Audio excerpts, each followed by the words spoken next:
تو ہم پڑھیں گے واحد سے مثنیٰ بنانا، کہ کوئی بھی واحد اسم جو آپ کے سامنے آیا ہے، چاہے وہ کوئی بھی ہے، قرآن پاک کا لفظ کوئی اسم ہے، اب آپ نے اس کو 2 کا عدد بنانا ہے، تثنیہ بنانا ہے، تو آپ کس طریقے سے اس کو بنائیں گی؟ ٹھیک ہے جی۔ تو سب سے پہلا لفظ جو ہمارے پاس آ رہا ہے وہ ہے کتاب۔ کتاب قرآن پاک کا لفظ ہے اور اسم ہے کتابن، عربی میں ہوتا ہے کتابن۔ تو کتاب سے اگر ہم نے اب تثنیہ کا مثنیٰ کا عدد بنانا ہے تو ہم کیا کریں گے؟ اس کا ایک فارمولہ ہے جو کہ بہت ہی آسان ہے۔ سب سے پہلے ہم نے کیا کرنا ہے، کتاب کے لفظ کا جو سب سے آخری حرف ہے اس کے اوپر ایک زبر لگا دینی ہے، اس کے اوپر ایک زبر لگا دینی ہے اور اس کے آگے الف اور نون زیر کا اضافہ کر دینا ہے، جیسا کہ کتابن سے کتابانی۔ ٹھیک ہے، کتابانی کا مطلب ہو گیا 2 کتابیں۔ تو اس کا فارمولہ کیا ہے کہ آخری حرف پہ زبر لگانی ہے اور اس کے آگے الف اور نون زیر نی کا اضافہ کر دینا ہے، تو بن گیا کتابانی۔ اسی طرح ہم آگے لفظ دیکھ لیتے ہیں۔ اب چاہے وہ اسم مذکر ہے یا مؤنث، ٹھیک ہے، سب کا ایک ہی فارمولہ ہے۔ اب ایک مؤنث لفظ آ گیا ہے جنتن، ہم نے پہلے بھی پڑھا تھا جنتن، جنت، اور اس کے آخر میں گول تا ہے، یہ مؤنث ہے۔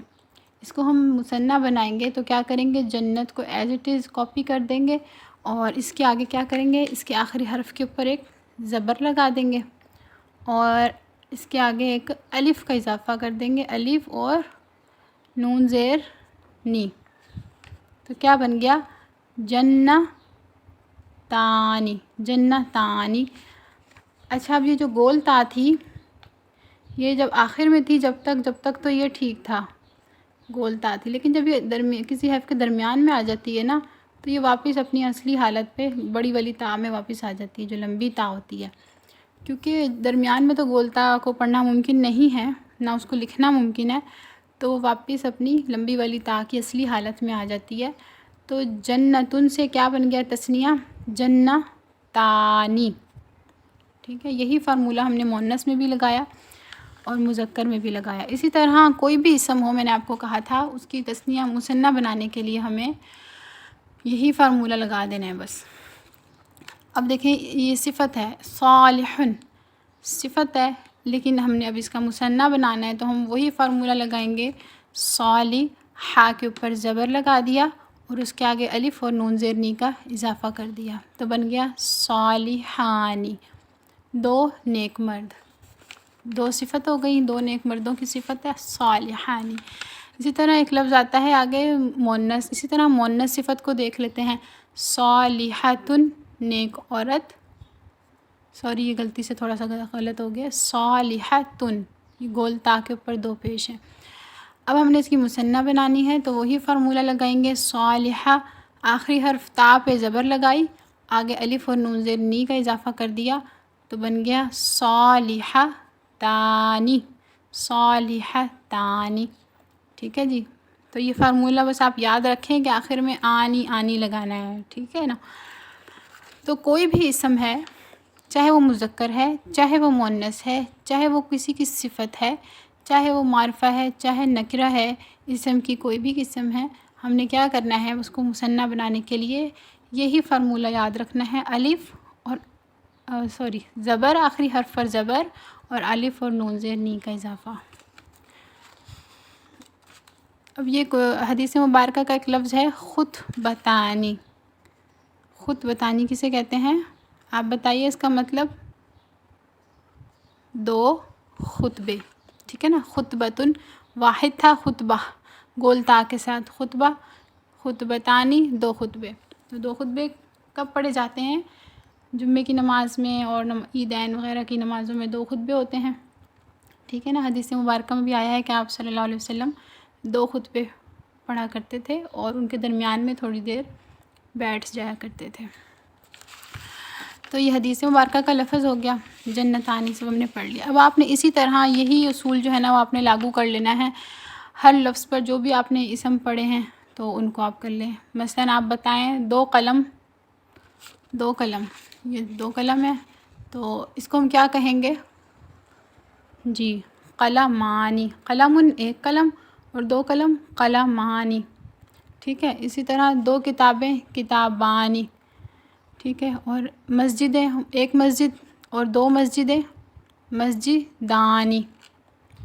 ٹھیک ہے. اسی طرح مدرسہ مدرستن 1 مدرسہ اور 2 مدرسوں کے لیے مدرستانی. تو جو بھی اسم ہے آپ نے یہی اصول لاگو کر دینا ہے اور یہ سمپل سا ایک فارمولہ ہے اور آپ کا مثنیٰ بن گیا. بہت آسان ہے. تو الحمدللہ اب آپ جو ہے نا وہ قرآن پاک میں کسی بھی لفظ مثنیٰ کو آپ پہچان سکتے ہیں. آخر میں آنی کی آواز آ رہی ہے. ٹھیک ہے نا.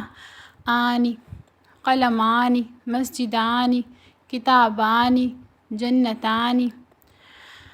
اب آپ کے سامنے میں ایک حدیث مبارکہ رکھتی ہوں، تو آپ اس کو انشاءاللہ مثنیٰ پڑھ لینے کے بعد اب آپ اس کو سمجھنے والے ہوں گے کہ اس میں جو ہے نا وہ کون سے جو ہے وہ تثنیہ کے الفاظ ہیں مثنیٰ کے، تو آپ کو اچھے سے الحمدللہ سمجھ آئے گی. ٹھیک ہے. وہ حدیث مبارکہ یہ ہے، صحیح بخاری کی آخری حدیث مبارکہ ہے. بسم اللہ الرحمن الرحیم. کلیمتانی. کلیمتانی. اب کلیمتانی کیا ہے؟ آپ پہچان گئے ہیں کہ یہ مثنیٰ ہے کیونکہ اس کے آخر میں کس کی آواز آ رہی ہے؟ آنی. تو اس کا واحد کیا ہے؟ کلیمتن. کلمہ. ٹھیک ہے. کلمہ کسے کہتے ہیں؟ ایک کلمہ. کلمہ کی مثنیٰ ہو گئی کلیمتانی، یعنی کہ 2 کلمے.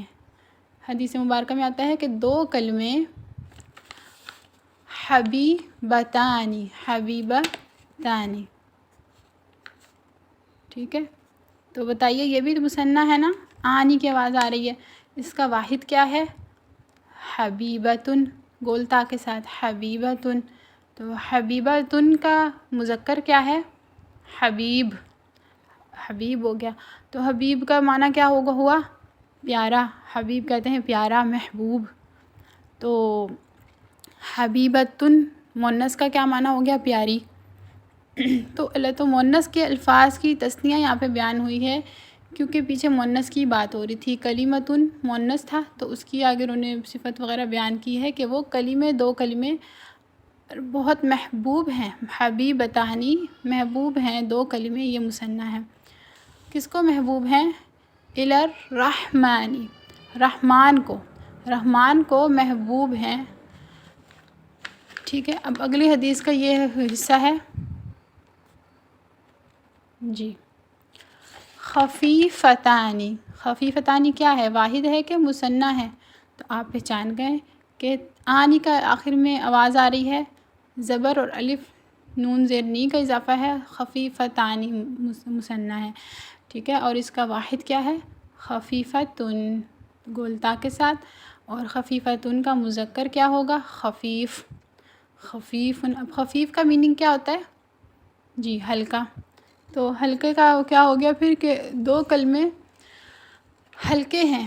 وہ دونوں کلمے ہلکے ہیں. کہاں پہ ہلکے ہیں؟ علی اللسانی. علی اللسانی. لسان کہتے ہیں زبان کو. زبان پر ہلکے ہیں یعنی آسانی سے ادا ہونے والے ہیں. خفیفتانی علی اللسانی، زبان پر بہت ہلکے ہیں. آگے ہے ثقیلتانی. یہ بھی مثنیٰ کا لفظ ہے.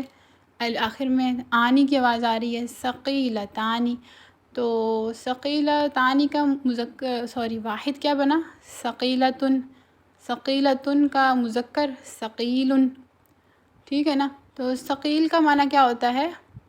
بھاری. ثقیل ہوتا ہے بھاری. تو بھاری ہیں وہ دونوں کلمے. یہ کلمے کی بات ہو رہی ہے نا. کلیمتانی. وہ دونوں کلمے بھاری ہیں. کہاں بھاری ہیں؟ فی المیزانی. فی المیزانی قیامت کے دن ترازو میں وہ کلمے بہت بھاری ہوں گے. تو یہ حدیث مبارکہ کا مفہوم ہے. الحمدللہ آپ کو سمجھ بھی آ رہا ہوگا اور آپ کو اب اس حدیث مبارکہ کو دیکھیں یاد کرنا بھی آسان ہو گیا. جب ہم نے تھوڑا سمجھ لیا، عربی کو سمجھنا شروع ہو گئے، تو اس کو حدیث مبارکہ ویسے تو آپ یاد کرتے تو مشکل ہوتی ہے، آپ رٹا لگاتے رہتے، لیکن اب آپ سمجھ کے پڑھ رہے ہیں تو آپ کو آسانی سے یاد ہوگا. دیکھیں کلیمتانی حبیبتانی الی الرحمانی. ٹھیک ہے. خفیفتانی ہلکے ہیں علی اللسانی زبان پر. ثقیلتانی بھاری ہیں فی المیزانی میزان میں، ترازو میں. ٹھیک ہو گیا. الحمدللہ ہم آج اس مثنیٰ کو پڑھنے کے بعد اس قابل ہیں کہ ہم قرآن پاک میں مثنیٰ الفاظ کو پہچان سکتے ہیں اور پہچان بھی سکتے ہیں، اس کا ترجمہ بھی کر سکتے ہیں، اور اس قابل بھی ہو گئے ہیں کہ ہمیں کوئی بھی واحد اسم دے دیا جائے، کوئی بھی ہو، مذکر ہو، مؤنث ہو، صفت ہو یا موصوف ہو، ہم کیا کر سکتے ہیں، اس کو آسانی سے ہم اس کا مثنیٰ بنا سکتے ہیں۔ کیا فارمولہ ہے؟ فارمولہ یاد رکھنا ہے، آسان سا ہے کہ آخری حرف کے اوپر زبر لگانی ہے اور آگے الف اور نون زرنی کا اضافہ کر دینا ہے۔ حبیبتانی، ٹھیک ہے، کتابانی۔ چلیں الحمدللہ ہمارا مثنیٰ کا ہو گیا، آسانی سے ہم نے سیکھ لیا اور یاد رہے گا انشاءاللہ، اور اس کا آپ کو بہت فائدہ ہوگا۔ اچھا ایک چیز اور چھوٹی سی یاد رکھیں کہ الف اور نون، الف جو ہے نا، یہ الف یہ کھڑی زبر کے برابر ہے۔ قرآن پاک میں کبھی کبھی آپ کو الف اور نون تو نظر نہیں آئے گا لیکن کھڑی زبر نظر آ جائے گی، جیسے کتابانی، ٹھیک ہے نا، جنتانی، جنتانی میں آپ کو الف نہیں نظر آ رہا ہوگا لیکن کھڑی زبر جو ہے نا وہ نظر آ جائے گی، لیکن آپ یہی سمجھ لیں کہ کھڑی زبر الف کے برابر ہوتی ہے، اسی طرح لمبا کیا جاتا ہے کھڑی زبر کو بھی جیسے الف کو کیا جاتا ہے، تو وہ گویا جنتانی، دو جنتیں ہی ہیں۔ قرآن پاک میں اللہ تعالیٰ فرماتے ہیں جنتانی، دو جنتیں کس کو ملیں گی؟ وَلِمَنْ خَافَ رَبِّهِ، وَلِمَنْ خَافَ مقام رَبِّهِ جنتان، ٹھیک ہے نا۔